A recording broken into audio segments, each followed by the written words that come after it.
Fuck Shad Khan. Duval told me die. Duval. You know, wasn't going to talk about this. I was going to leave it alone.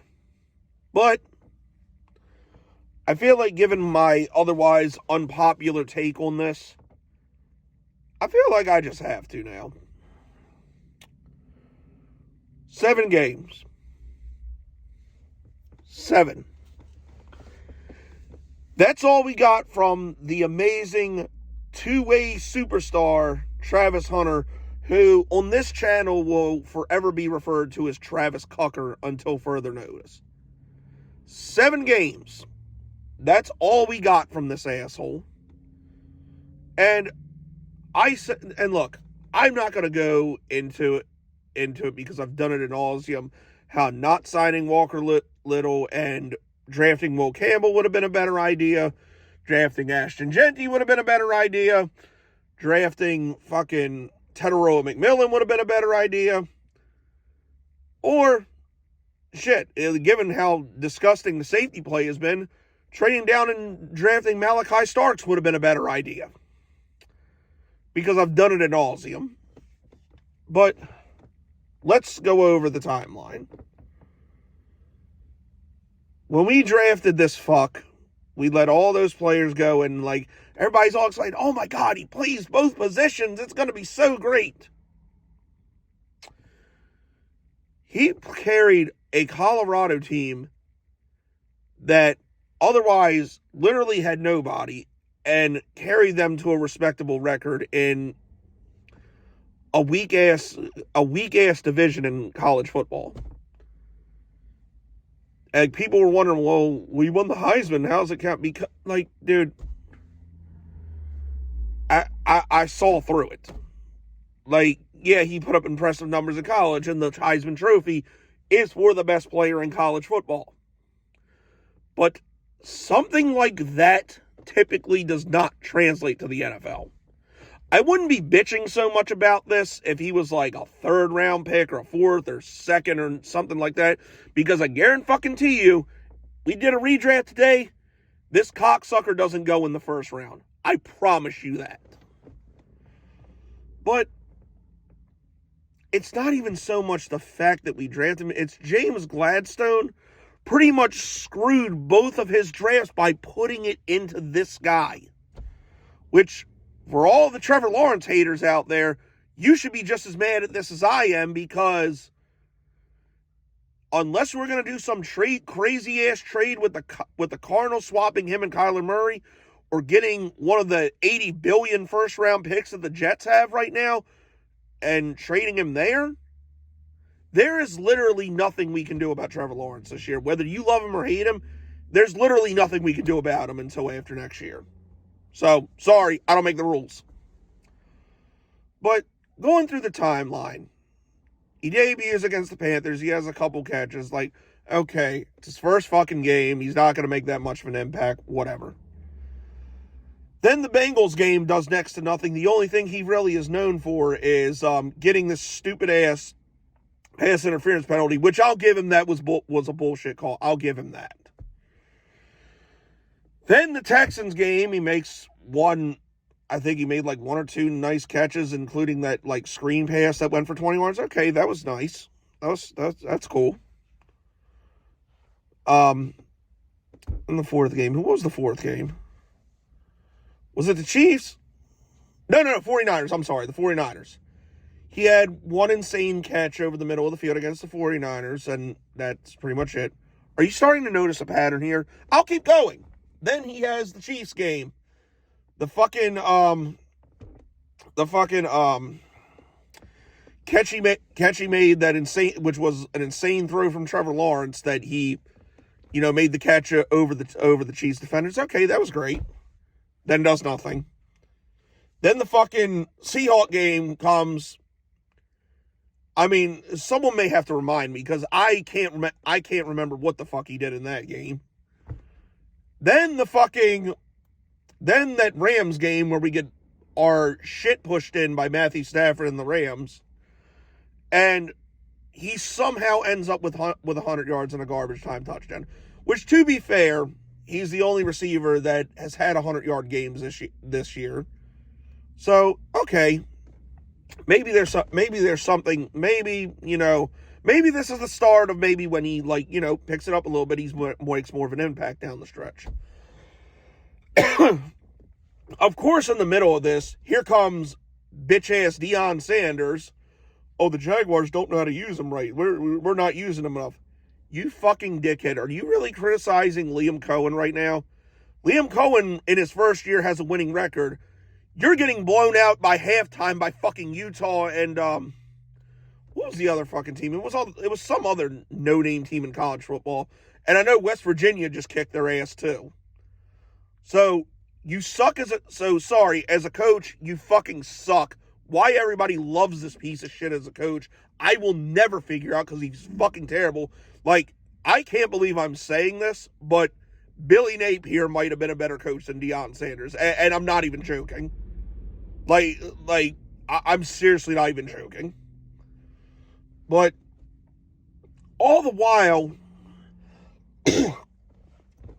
so we have the Rams game, and all the while it's like, okay, it's in garbage time, but it's 100 yards. It's okay. Maybe things will start to pick up a little bit.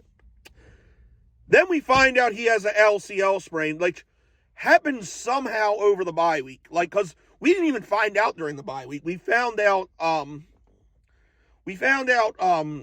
like, I think the Monday or Tuesday, the Raiders game was coming up.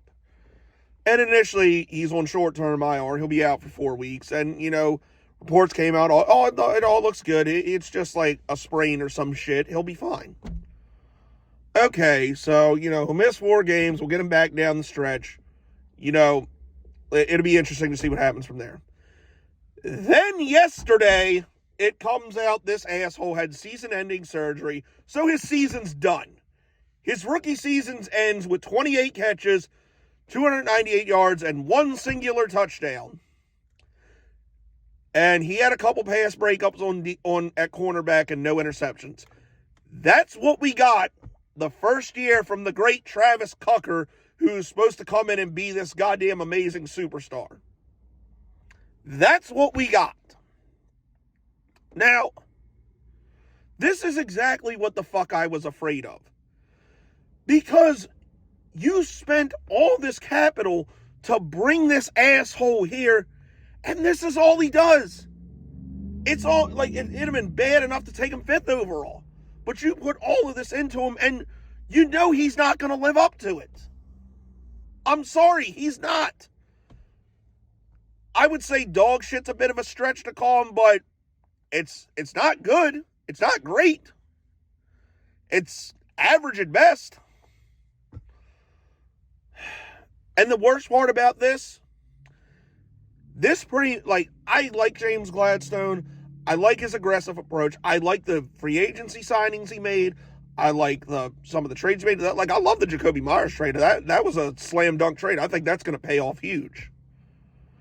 But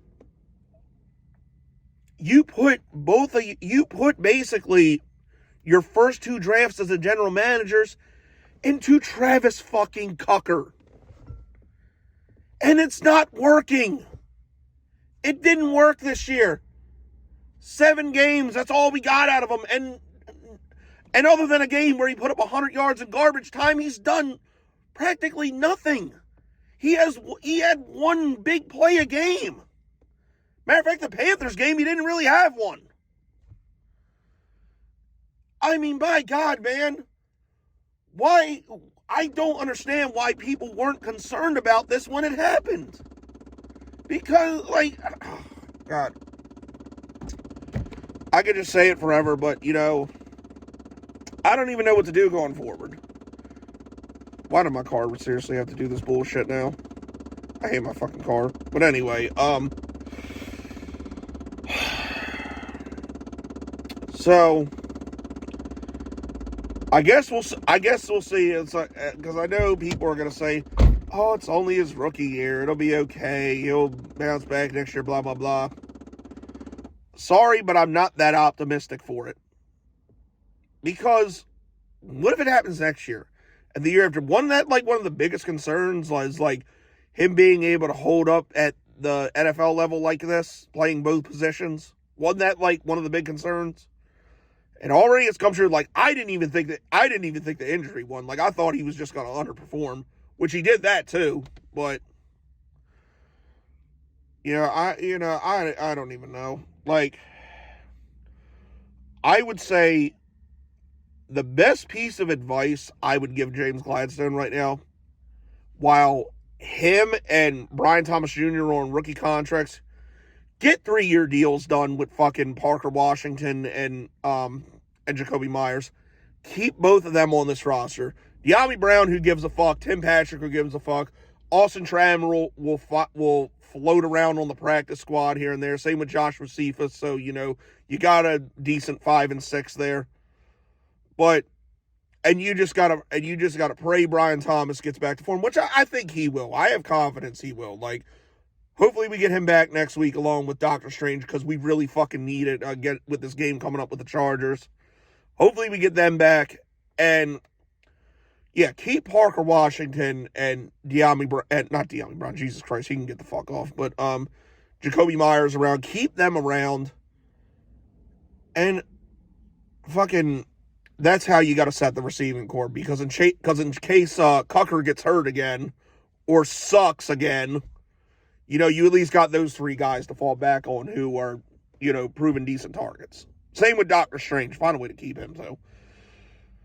The worst part about all of this, though, is his first draft wasn't that eventful, and to be fair, it's not gonna be when you put all your capital in this fucker. Like, the Browns already won that trade, bro. I'm sorry. Because, they got Quinshon Judkins out of that, who's having a great year for them. And Mason Graham, who looks like he's going to be solid. Which that would have been a better pick, too, by the way. I forgot about that one. And all we had to show was 7 games that were mediocre at best for Travis Cucker. And this whole draft was fucked, too. Like, Caleb Ransaw, who we really could use at safety right now if he kind of lives up to expectations. We could really use him right now, but he's fucking hurt. As somehow, that's another one that got a mysterious injury. And what the fuck is going on with Wyatt Milden? Why has this guy not played? Like, I don't understand what's going on here. Like, I know he was hurt for a little bit, but he was allegedly back at practice or something. And, like, but with Ezra Cleveland out, Cole Van Lanen's playing, and when Patrick McCarry went out for a couple of days, okay, that could be a good time to use him. No, fucking Jonah Mahim's out there. Where the fuck is Wyatt Milden? What is going on with him? I don't get it. And then, Christ, I mean, the only impactful rookie so far really has been Bashal Tootin, which I like him. I think he's a very good number 2 back. LaQuinn Allen's a solid number 3 too. For a 7th round pick, I'll give you that. That's pretty good. And then Jonah Mahim, he's a decent backup center. But that's literally it. Like, I can't think of any other rookie that's made any kind of impact. Like, this whole draft got fucked because it got put into Travis Cucker, who's now going to be gone the rest of the year. 7 games. That's all we got out of him. And I can't see it getting much better unless you really hit on a 2nd or 3rd round pick or one of the later picks in next year's draft. Like it's fucked. Especially if the Jaguars end up finishing going to the playoffs. You have a late 2nd round pick and then, a bunch of day 2 and day 3 picks. That's it. No 1st round pick. Which really we could use to replace something right now. But I don't know. Probably going to get called a Deion Sanders hater again. But you know what? Deep down, so far I'm right about this. And look, I'm not saying I wanted to be right about this. I was really hoping Travis Hunter was going to make me eat shit. I really did. But it's not looking that way. Well, we'll talk about the Chargers maybe later today or tomorrow. Maybe we'll talk about that game later today or tomorrow. And for the rest of the season, it looks like Travis Cucker is going to have his surgery and get pegged by his absolute abomination cunt of a wife. And we'll see what happens with him next year, because we're probably not going to hear any more about him this year. But that's it. That's all. It's been your boy Jagging Off. Go Jags. Duval till I die. God.